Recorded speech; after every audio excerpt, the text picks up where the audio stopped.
All right. So today on the Navigating Life Empowerment class, I want to talk to you about seeing the invisible. Have you ever had an idea, a dream, a plan, a concept that you know that God has given you, that you know it's in you, you know it's part of you, you know it's part of your DNA, you know that this idea, this plan, this dream, this vision has come from God, but you can't see it tangibly. You can't see it with your natural eye, but your spiritual eyes can see. If that's you, just type seeing the invisible in the chat box for me. Just type seeing the invisible in the chat box. If you've ever had a dream, a plan, an idea that God has shown you that you know this idea is from God. Flesh and blood did not reveal this unto me, but I know that this, what I'm seeing, what I'm feeling, what I'm hearing, I know what I'm understanding is coming straight from the throne room of God, but I can't see it. And I don't know how to bring it to life. Today, we're going to be talking about that. I want to share with you because for those of you who know me well, I've spent my entire life building out the invisible. I've spent my entire career building out things that I didn't always see, building out things that I didn't always understand, but I knew with a certainty, I knew with assurances that God had given me this plan, this idea, this dream. So in today's session, I'm going to talk to you a little bit more about navigating life and how we were able to bring an idea to life. I'm going to talk to you about the seasons of life. Then I'm going to share with you some tips, tools, and tactics of how you are able to see the invisible.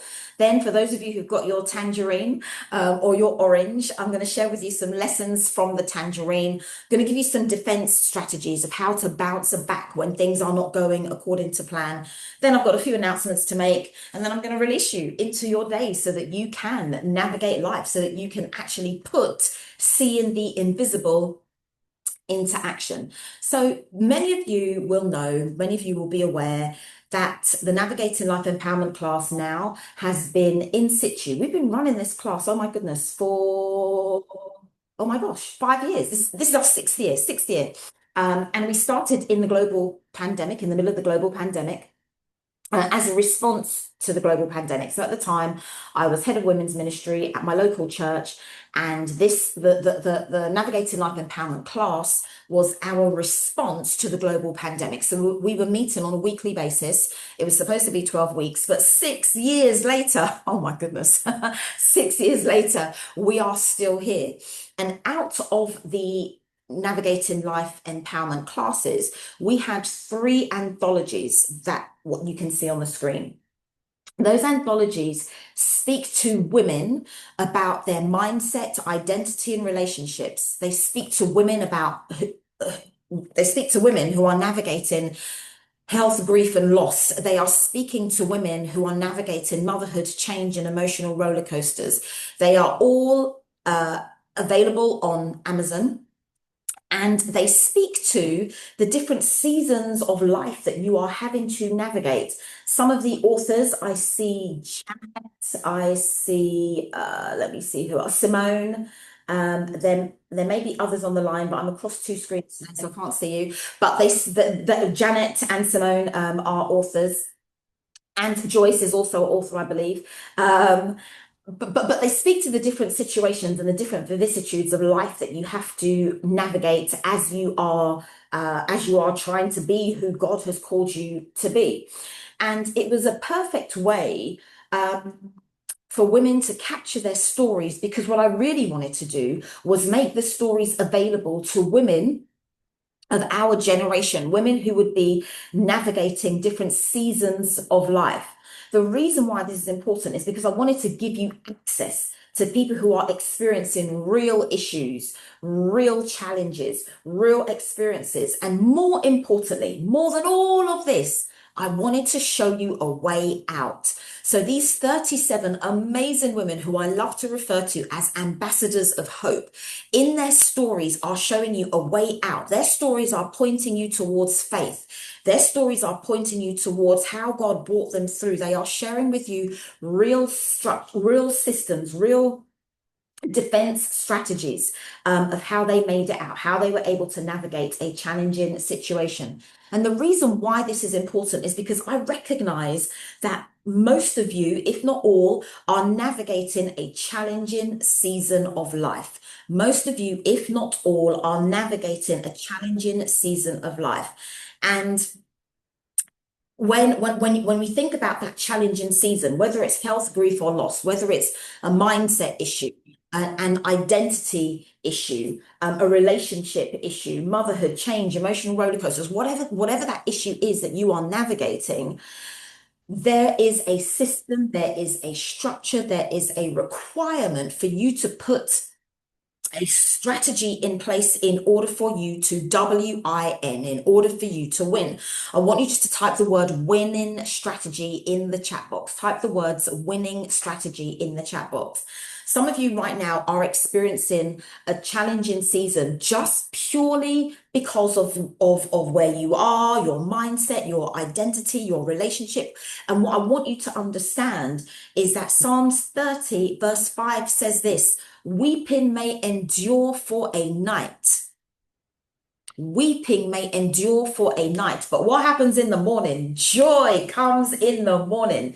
And in this season, for those of you who might be in a winter season of life, I want you to understand that this season, whilst you're navigating this challenge, there is a requirement for you to start thinking. If you want to get up out of that winter season, I want you to start brainstorming. I want you to start goal setting. I want you to start connecting with your most internal desire and your needs. I want you to start thinking, okay, God, this is where I am right now. I might be experiencing a period of sickness. I might be experiencing a period of grief or loss or lack or low mood, but I understand that this isn't going to be forever. Therefore, I'm going to position myself, and in those moments where I can uplift myself, in those moments where I can find the energy, the strength, and the determination, I'm going to get up from out of where I am, and I'm going to prepare myself for spring. Because the next season after winter, I want you just to write spring in the chat box.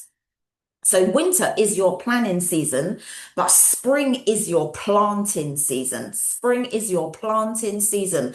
I want you to write the word planting in the chat box. For those of you who are based in the UK, spring, I think, should be coming up towards the end of March.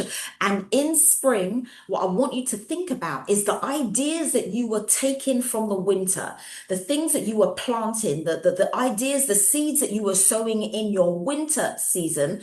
I want you to start planting those seeds now. And what does planting seeds now look like? It looks like attending meetings. It looks like making connections. It looks like sending emails. It looks like working on your plan. It looks like what Joyce is doing right now, going to evening classes, upskilling, picking yourself up. Joyce, when she was sharing her lessons, she said that she was doing a level 5 coaching session. She said that she was doing a financial literacy course. In your planting season, it looks like getting yourself up and planning for your future, because that is where you are going to live. I don't want you to give up right now. I want you to lean into the consistency and the discipline that is going to be required. Why is this important? Because Galatians 6 verse 9 says, let us not be weary. Come on. Let's not be weary in doing well, because in due season we will reap, only if we faint not. So for those of you who are expecting a harvest, this is your planting season. Do not give up. Just type in the chat box, do not give up, because after spring comes what? Summer. And summer is your working season. Summer is about work. Summer is about cultivation. Summer is about personal growth. It's about professional growth. It's about you leaning into all of the things that you were doing. So I suggested to you that in the winter season, whatever you are experiencing, that this should be about brainstorming. It should be about goal setting. It should be about connecting with your needs and your desires.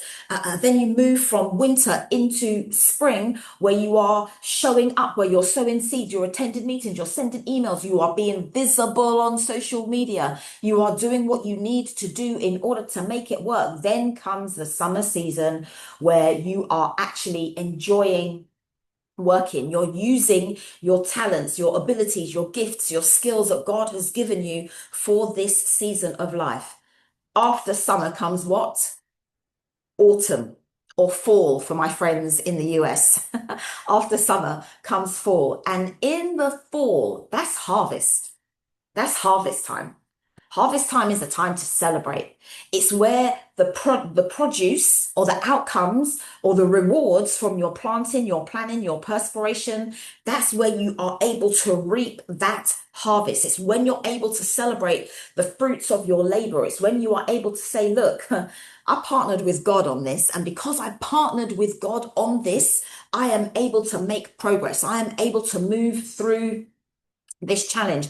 I am able to do what God has called me to do. This is your defense. This is your ability to move forward in any season of life. And I know that for most of you, there are different seasons that you are navigating. Some of you are in your 20s, your 30s, your 40s, your 50s, 60s. Dare I even say 70s or 80s? And I recognize for each decade of your life, there is something more, something different that you are leaning into. There is a different space that you are leaning into. It's important that you understand what that space, what that season requires from you. It's important that you understand where you are and what that strategy will require from you in this season. So I want you to think about, God, where are you calling me to? What does this season of my life mean for me? For those of you who you may have heard me speak about this, and I know some of you attended my 50th birthday party 2 years ago. Oh my gosh, I'm going to be 52 this year. I launched at my 50th birthday that this is going to be my decade of distinction. My 50s was going to be my decade of distinction, because I was going to stand upon everything that I had learned, everything that I had built, everything that God had given me to do from the last 30 years of my career. I was going to accelerate that progress. Some of the wins, some of the lessons that I had in that first 30 years of my career, I'm going to lean into a different space, and I'm going to accelerate the progress. Those of you will know that I've run several businesses. We've had different types of wins. We've created 10,000 jobs. And my prayer for this season of life is that I'm able to accelerate that progress and create another 10,000 jobs, not in 30 years, but in 10 years. So I'm looking for partners. I'm looking for destiny helpers. I'm looking for people who want to add value to the social value chain. I'm looking for people who are wanting to lean into what God has called them to do. We want to be intergenerational with our vision. We want to be job creators. We want to enhance social mobility. We want to break down cycles of poverty. We want to lean into being the head and not the tail, the lenders and not the borrowers. We want to be able to create opportunities for others. So I want you to think about, what season of life am I in? And more importantly, cultivate the seed that God has placed in me. I want you to take a screenshot of this, because I want you to lean into this prayer for this week. I want you to pray that God will cultivate the seed of greatness that God has placed in you. And the reason why this is important is because the servant who received the 1 talent, he was put out because of lack of productivity. He was put out because this is what he said. He said, I was afraid. And the response for his fear, which I still believe is a legitimate emotion, but it's not a legitimate reason to not make progress. The master said, you are wicked, lazy, and slothful. Now, I don't believe that category. I don't believe anybody on this line today falls into that category or wants to intentionally fall into that category. But what I do want you to do is lean into the sagacity, the wisdom of your age. I do want you to lean into the knowledge and the insight that you carry. I do want you to lean into the intelligence and the perception that you carry. And part of your prayer needs to be, cultivate that seed of greatness, God, that you have planted in me. I want you just to close your eyes just for a moment and think and ask yourself, what does God see in me? Close your eyes just for a moment and ask yourself, what does God see in me? And if you've got a notebook, a pen, I'm just going to give you space just for a moment, just to write down that response. What does God see in me? What has God planted? What has God placed in me that I need to bring out, that I need to illuminate, that I need to release to the world? If I'm praying, God, increase my capacity for more, then what has God given me that I need to cultivate? What has God given me that I need to elevate? What has God given me that I need to illuminate? I might be in my 50s, but I've got some wisdom, I've got some sagacity, I've got some life experiences that I can build on in order to impact others. So, for those of you who have already purchased my strategic planning workbook, just type a number 4 in the chat box for me, please. If you've already purchased a copy of my strategic planning workbook, just type a number 4 in the chat box for me. Thank you, Lorna. Thank you, Anike. Thank you, Janet. Thank you, Carmen. Dr. Joan. Yes, thank you. Janet McNeish. Sharon. Yes, thank you, thank you, thank you, thank you, thank you, thank you. Karen, thank you, Maureen. I have a request for you. I have a request. After today's session, I would love for you to write a 5-star Amazon review. If you haven't done so already, I'd love for you to write a 5-star Amazon review. There are 2 that have come through already that I've shared with you today. From Life Navigator Student, she says this book was recommended to me. I'm glad I bought it. Definitely easy to comprehend and practical to implement with long-lasting life impact, a real work book to work through. Then somebody else says, wicked book, great way to start 2026 and lock in my 5-year strategic plan for life, business, and career. The reason why I'm sharing this with you is because this forms part of your defense. It forms part of your progress steps. It forms part of the strategy that you need to be able to lean into in order to make that next step. You cultivate your greatness by planning. Everybody just type the word planning in the chat box. You cultivate that seed that God has given you by planning. Just type the word planning in the chat box. You can't expect to have the future outcomes if you don't put a plan in place. This isn't no fly-by-night plans, right? Usain Bolt didn't win the Olympics 3 times just because he woke up in the morning and said, God told me that I'm going to do this. He had to put a plan in place. People don't create successful businesses. They don't have Amazon best-selling books like Gozen without a plan, without a strategic plan in place. Now we are in 2026. What do you want your future to look like? You got to put a plan in place. You have to partner with God. You have to have God hold your hand. You have to pray over this thing. You have to lean into this thing. I didn't just have a multi-award winning a business just because I woke up one morning and had a dream. I had to put a plan in place. And so I'm encouraging you to start putting a plan in place. We spoke about this before a couple of weeks ago, how the environment that we are living in is referred to as a BANI economy, BANI. That means it's brittle, it's anxious, it's non-linear, it's incomprehensible. Wars are being started. Goza shared with us earlier on that her flights in Cyprus were cancelled due to the missiles and the drones and everything else that was happening in the UAE. What we thought was democracy looks like right before our very eyes is being crushed. Democracy is being crushed. Things are coming to shift the way how we work. And if you think, no, it's not going to affect me, well, look at the global pandemic. That affected everybody. We are living in a disruptive season, a disruptive age. And the antidote for that is to put your plans in place. Now, here's the thing. You might put a plan in place and now there's a pandemic or there's a war or there's something happening. But at least you put a plan in place. You've given thought to different strategic actions or different strategic intentions of areas that you might be able to navigate.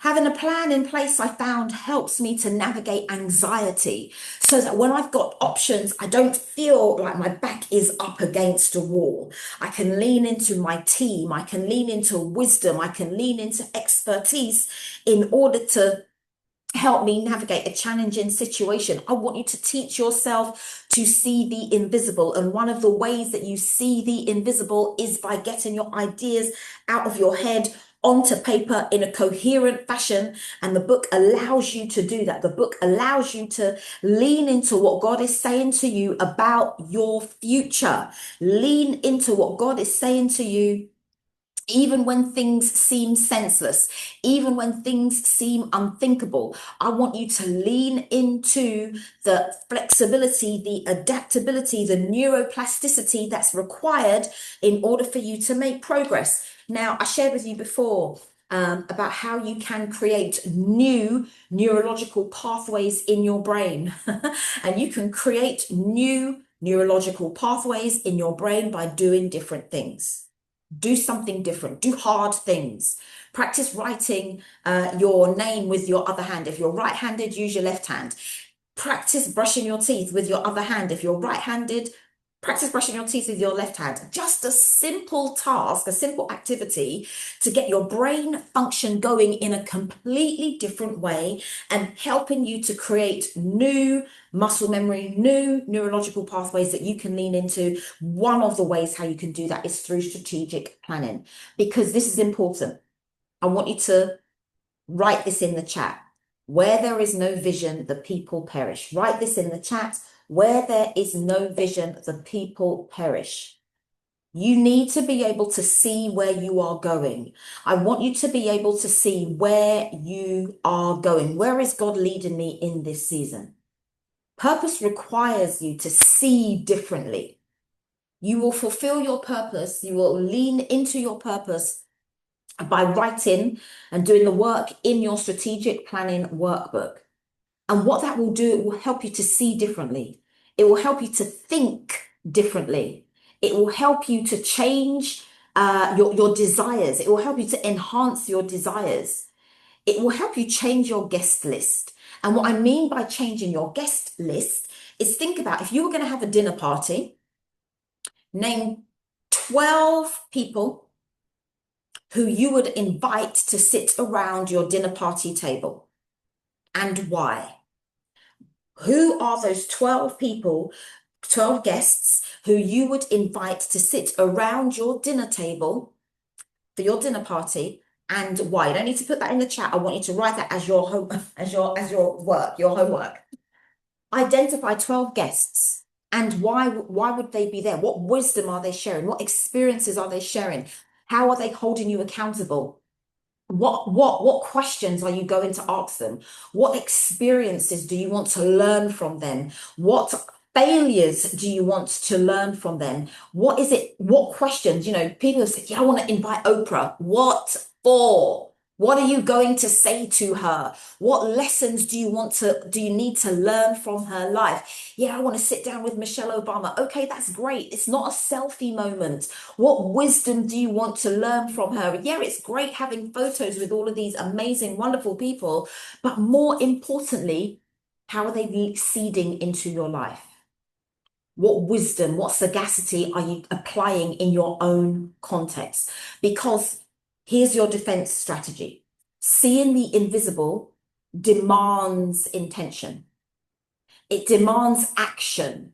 It demands you to work your purpose. It demands you to work your plan. Just like the apostles were in the upper room, they didn't stay in prayer meeting every day. They went out into the marketplace. They went out to where the people are in order to work the plan with intention. Everybody just type that word intention in the chat box. I want you from today, after we finish off this empowerment class, I want you to leave with intention. I want you to know with a surety. Number one, I'm going to write a 5-star Amazon review for my strategic planning workbook. I'm going to put my plan into action. I'm not just going to write my plan and put it on the bookshelf. I'm going to start working my plan. What's the first thing that I need to do? Send that email, make that telephone call, arrange that meeting, turn up to the meeting, read a book, increase my knowledge, rearrange my finances, review my finances, decrease my debt, look at where my money is going so that I can cut out things that are not productive, so that I can make sure that it's not that I don't have any money, but perhaps I need to reprioritize where my money is going. That's what people with intention do. They take the hard things and they do the hard things because your purpose, being able to see the invisible, demands relationships. Who are you in relationship with? Who are you connected to? Jesus had all types of relationships. Who are you connected with? What types of relationships do you have? Who is in your space that you can learn from? Who is in your space that is championing and advocating for you? Who is in your space that is leaning into where you are in this particular season of life, who's helping you navigate that hard or that challenging season? Who is in your space that's helping you to navigate debt? Who is in your space that's helping you navigate low self-esteem? Who is in your space that's helping you to create that strategic plan that ultimately empowers you to live in your future? So here's the thing, for those of you who've got your tangerines or your oranges ready, I don't want you to choke your seed. And sometimes the very fact that we are not planting the seed means we are sitting on that seed. It means we are causing an obstruction, or we are blocking or impeding our own seed because we are not planting it. We are still sitting on it. Listen, some of you have prayed enough over the seed. Now it's time to put the seed in the soil. Some of you have prayed, and now listen, please don't get me wrong. I'm not telling you not to pray. Prayer is good. But after you've prayed, it's time to move. Type the word move in the chat box. I'm encouraging you to type these words because I want you to hear it in your own voice. I want you to hear you tell yourself, move, Kimberly, move, Susan, move, Gozan, move, Joyce, move, Janet, move, Alana, move, Michelle. I want you to hear it in your own voice. It's time to move. Do not asphyxiate. Do not strangle your seed. Do not suffocate your seed. Don't allow age, money, housing, social status, your title, your environment to strangle or to asphyxiate or to suffocate your seed. You can count the seeds in the tangerine, but you cannot count the tangerines in the seed. Some of you are sitting on $1 million, £1 million ideas. Whatever country you are in, you apply your currency. Some of you are sitting on multi-million-dollar, multi-million-pound ideas, but those ideas are still in seed form. And what I want you to do today is release yourself from choking that seed. I want you to think about what this seed means to you and how you then need to prepare yourself and how you put a plan in place. For those of you who might be saying, look, Claudine, I already have a plan, then work that plan. And if one strategy doesn't work, then you've got to go again. That's how the best ideas thrive. That's how the best ideas win. That's how we are able to increase our capacity for more. Here's what I learned, and here's what I want you to learn about your seed. And please do feel free to take a screenshot of these 4 lessons. Number 1, we need to be covered in prayer, covered in prayer. I find that as I navigate life, prayer for me serves as a cloak of protection. It covers me from the harshness of life. Now, don't get me wrong. I'm not saying harshness doesn't come. Right now, I've got 2 outstanding court cases that I'm navigating. And let me tell you, I'm not losing any sleep. When my head hits that pillow, don't talk to me. I'm sleeping. I've got 2 outstanding court cases. I am not losing any sleep because I know that I am covered. That's the lesson that the tangerine taught me. I am covered. I closed 2 businesses last year. One of my businesses was running for 30 years, a multi-million-pound business that created over 10,000 jobs. I was working with the highest levels of government. But I knew that I was covered. My day, every day, starts with prayer. My day starts with prayer, and I ask God every single day as I lean into courage, as I lean into confidence, as I lean into clarity. I'm asking God to order my steps. I'm asking God, whatever conversations I'm about to have today, I pray for wisdom, sagacity, quick wit, understanding, that I will be able to respond appropriately with the right strategy, the right structure, the right system that allows me to win. I have another major announcement that I'll be releasing in a few weeks' time. But I know that I feel safe because I'm covered by the arms of Jesus. I'm covered under his supernatural power. The other thing I want you to recognize, number two, is that life is made up of segments. When you think about your tangerine or your orange, it's made up of segments, and each segment is what makes up that whole. And each segment of your life, you could, in terms of where you are, the segments of your life could be the different ages. Your 20s, your 30s is one segment, your 40s is another segment, your 50s is another segment, your 60s is another segment. For those of you who are in your 70s and 80s, those are different segments of life. And what I've learned is that each segment, each stage has a different focus, and there is still a different seed in that different segment. And my skill is to identify what that seed is so that it could be planted so that I can still be valuable in this season. So I want you to think about, what segment of life am I navigating right now in this season? Then the third thing I want you to recognize, and I kind of said this already, is that each seed, or each segment rather, has a seed. And I want you to pray into how you nurture that seed. And I believe one of the strategies that have worked for me is by taking that quiet time, taking that time to speak with the Holy Spirit and asking for wisdom, asking for insight and understanding about how I nurture that seed.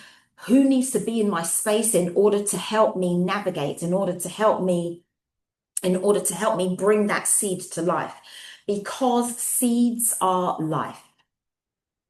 When I look back and I'm asking myself, did I plant enough love? Did I plant enough joy? Did I plant enough peace? Did I plant enough gentleness, goodness, meekness, self-discipline?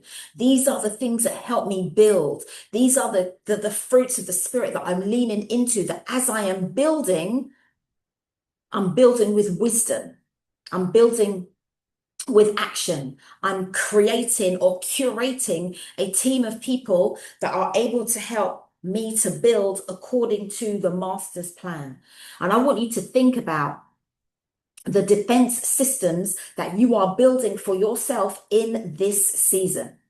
Wisdom is a defense. I want you just to type the word wisdom and money in the chat box. Wisdom is a defense. Money is a defense. You need to have both. And depending on where you are on your age and stage of life, someone's going to say to me, look, Claudine, I don't have money, but you've got wisdom. If you've got wisdom, you can get money. If you've got wisdom, you can get money.